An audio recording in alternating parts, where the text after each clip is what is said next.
जय झूलेलाल। अॼु मां तव्हांखे ॿुधाईंदसि कारकत महीने जी कथा जो अध्याय 32। हिन खां पहले मां 31 अध्याय अपलोड करे चुकी आहियां। तव्हां हिन अध्याय खे ॿुधण खां पहले उहे 31 अध्याय बि ज़रूरु ॿुधजो। अचो त ॿुधूं अध्याय 32। त सभई प्रेम सां चओ, राधा दामोदर भगवान जी जय, श्री कृष्ण भगवान जी जय, गौ माता जी जय। श्री सूत जी महाराज खां सोनक आदिक ऋषि पुछण लगा त हे स्वामी, कृपा करे गोपाष्टमीअ जी कथा ऐं हुन जी विधि ॿुधायो। श्री सूत जी महाराज चवण लॻो त हे ऋषिश्वरो, मां तव्हांखे पुराणनि जी पवित्र कथा थो ॿुधायां। कृपा करे कन ॾेई ॿुधो। हिन कथा जे ॿुधण सां बेशुमार अश्वमेधन यज्ञनि जो फल ऐं 1000 गौदान करण जो फल प्राप्त थिए थो। कथा हिन तरह आहे। पहिरियाई भगवान कृष्ण वषणनि जो पालक हुयो, पर कतीअ सुधी अष्टमीअ ॾींहुं हू गौनि जो गोप थियो। तंहिं करे उन्हीअ अष्टमीअ खे गोपाष्टमी चवंदा आहिनि। हिन पवित्र ॾींहुं गांयुनि खे गाहु ॾियणु घुरिजे, परिक्रमा ॾेई पंधु करणु घुरिजे। ईअं करण करे मन जा सभई मनोरथ सिद्ध थियनि था। ॿियो त कृष्ण भॻवान खे जीअं राधिका प्यारी आहे, तीअं राधा कुंड बि प्यारो अथसि। तंहिं करे गोपाष्टमी ॾींहुं राधा कुंड में सनानु करे कृष्ण जी पूजा करणु घुरिजे। कृष्ण चंद आनंद कंद मुरली मुकुंद जो पूजा करण करे सभई पाप ईअं परे भॼंदा आहिनि, जीअं शींहं खे ॾिसी गिदड़ वञी गारनि में लिकंदा आहिनि।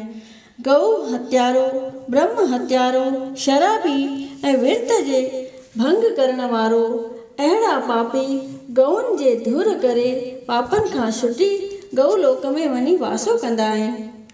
गौनि जे पुठियां जेतिरा जेको पेर खणंदो, उन्हनि ओतिरनि ई कुलनि ताईं हू वैकुंठ में वञी वासो कंदो। गौनि जे पालक गिरवधारी ब्रज बिहारी कृष्ण मुरारी गोपाल भगवान जेको गौन पूजा जो महात्म चयो आहे, सो मां तव्हांखे ॿुधायां थो। गौ पूजा जो महात्म। श्री कृष्ण भगवान जो कथन आहे त जेको मुंहिंजा प्रेमी भगत चंदन, चांवरनि, गुलनि, फुलनि इत्यादिकनि सां गऊ जो पूजन कंदा आहिनि, उहे ॼण मुंहिंजी ई पूजा कंदा आहिनि। जेको गऊ जे मुख में अटे जो पेड़ो, लॾूं या पकल अन्न ॾींदा आहिनि, उन्हनि खे अनंत फल मिलंदो आहे।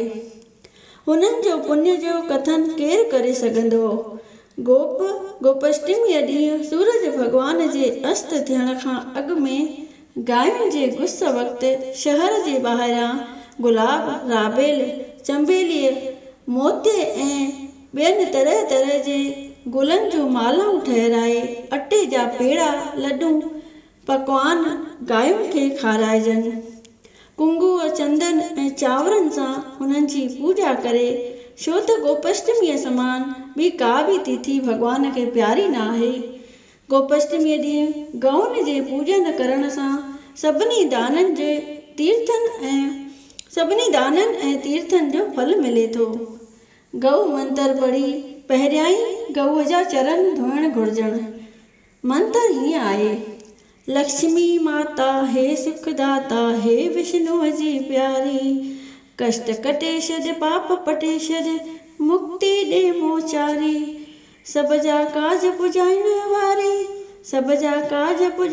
वारी, संतन जी हितकारी, होमे हथड़ा ॿधी करे तो दर आहे जारी। इहो मंत्र पढ़ी गौनि जा चरण कमल धोई ऐं गऊ माता जे अॻियां 2 हथड़ा ॿधी हिन तरह वेनती करे: हे माता, तुंहिंजे लाइ चंदन, धूप ऐं ॿिया ख़ुशबूदार पदार्थ, कुंगु वग़ैरह आंदा अथमि। गुलनि जूं ख़ुशबूदार मालाऊं ठहिरायूं अथमि, सो तूं ग्रहण कर। घीअ जो वटियुनि सां हीअ ॿरंदड़ ॾीओ, हे माता, तूं ग्रहण कर। फल फूल, लॾूं ऐं पेड़ा मुंहिंजो ॾिनल नैवेद्य ग्रहण कर ऐं असांजूं सभई कामनाऊं सिद्ध कर। हे जगत जी जननी, जगत जी माता, मां तोखे वारंवार नमस्कार करियां थो। तूं मूंखे जगत में ॾुधनि पुटनि वारो कर। तीअं चई गऊन खे परिक्रमा ॾिजे ऐं गऊन जे पुठियां हलिजे। 33 करोड़नि देवताउनि खे पूॼण करे जो फल मिले थो उहो गोपाष्टमीअ ॾींहुं हिकु गऊअ जे पूॼन करण करे प्राप्त थिए थो। अश्वमेघ यज्ञ में हज़ारनि ब्रह्मानि खे भोॼन कराइण करे जो फल मिले थो उहो हिकु गऊअ खे गाहु खाराइण सां प्राप्त थिए थो। सभिनी देवताउनि जे मंदरनि ऐं ठाकुरनि द्वारनि में गुलनि चढ़ाइण करे जो फल मिले थो उहो फल गोपाष्टमीअ ॾींहुं फ़क़ति हिकु गऊअ दान करण सां प्राप्त थिए थो। ब्राह्मण जे सभिनी देवताउनि ऐं पितरनि खे परिक्रमा ॾियण करे जेको फल मिले थो उहो फल गोपाष्टमीअ ॾींहुं गऊ माता, जेका सभिनी सुखनि जी दाता आहे, ॼमण खां वठी मरण ताईं गाहु खाई अमृत जहिड़ो खीर ॾेई पाले थी, तंहिंजी रक्षा करणु हर कंहिं हिंदू धर्म मात्र जो धर्म आहे। पंहिंजी माता त पूरा 12 महीना बि खीर पीआरे न सघंदी आहे, हर घड़ीअ कक थी पई मारींदी आहे, पर गऊ माता त उमिरि भर नंढे खां पाले वॾो करे थी। हुन जो गौट ऐं छेणो जायुनि खे पवित्र करे थो, जिते पाठ पूॼाऊं थियनि था। भॼन गऊ माता जो। ॿुधो हे गऊ जा उपकार, हिंदू धर्म जी माता आहे, वेही कयो त वीचार। गांव खाए थी, खीर ॾिए थी, ॾुध मखण सां घी थिए थी, ॾुध मखण मां घी थिए थी, तंहिंमां ठहनि थियूं शयूं ताक़तदार। ॿुधो हे गऊ जा उपकार। गऊनि मंझा गाबा थियनि था, गाॾियुनि में उहे माल ढोइनि था, लहनि असांजा आचार। ॿुधो हे गऊ जा उपकार। ढांड बनीअ में हरका आहिनि था, ज़मीन खे उहे पाणी ॾियनि था, तन में थियनि अन्न अपार। ॿुधो हे गऊ जा उपकार। छेणो गौट गांइ जो पवित्र आहे, किनियुनि जायुनि खे छॾे ठाहे, उते थियनि पाठ पूॼाऊं। ॿुधो हे गऊ जा उपकार।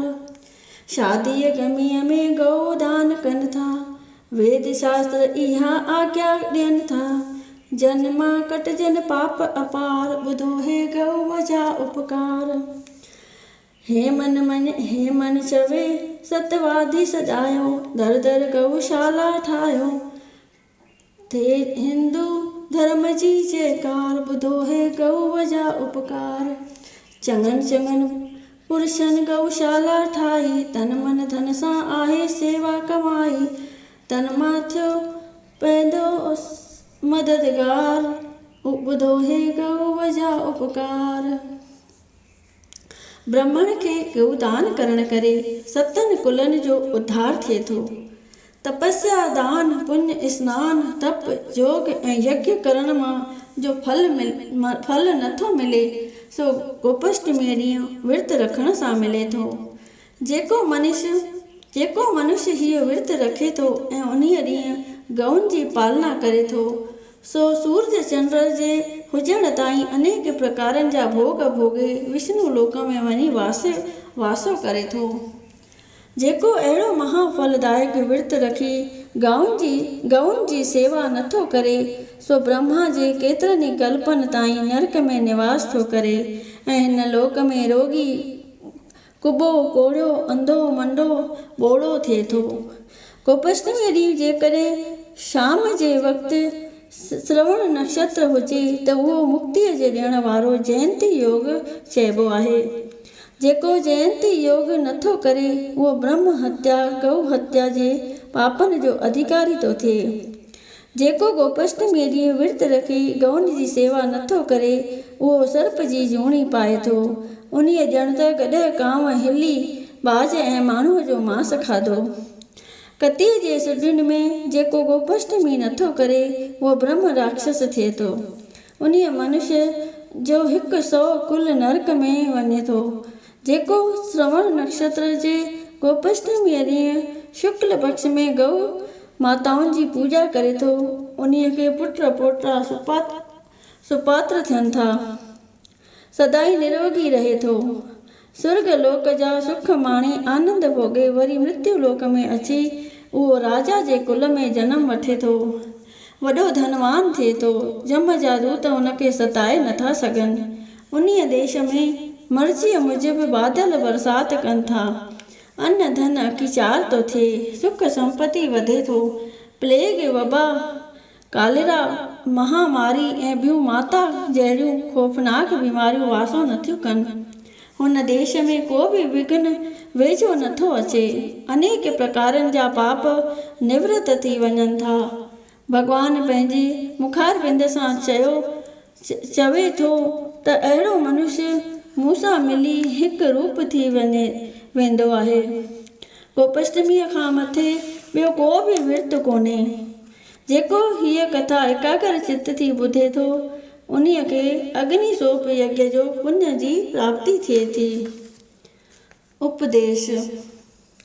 गोपाष्टमीअ जो ॾींहुं भगत जो भंडारा, विर्त वारनि वास्ते ॼण स्वर्ग जो सिंगारा, त्रिवेणी तीरथ में जेको टे ॿियूं मितान दे, गोदावरी जमुना गंगा तीरथ तंहिं लाइ त्यारा, विष्णु शिव ईश्वर जी भक्ति गौन जी सेवा कजे, दुख दर्द तंहिंजो थिए दफ़े, जो संत सेवादारा, रिध सिद्ध ऐं नवनिधि ते पुरुष खे शो न मिले, तन मन धन सां हरिय जो पुरुष पूजादारा, दया धीरज धर्म दिल में होत हरदम धार जाए, ॿियो किस्सो सभु कूड़ थी हिकिड़ो सचो करतारा। पद्म पुराण मां कारकत महात्म गोपाष्टमीअ जे कथा बाबति 32 अध्याय संपूर्ण थियो। सभई चओ श्री कृष्ण भगवान की जय। सभई चओ गौ माता जी जय। राधा दामोदर भगवान जी जय।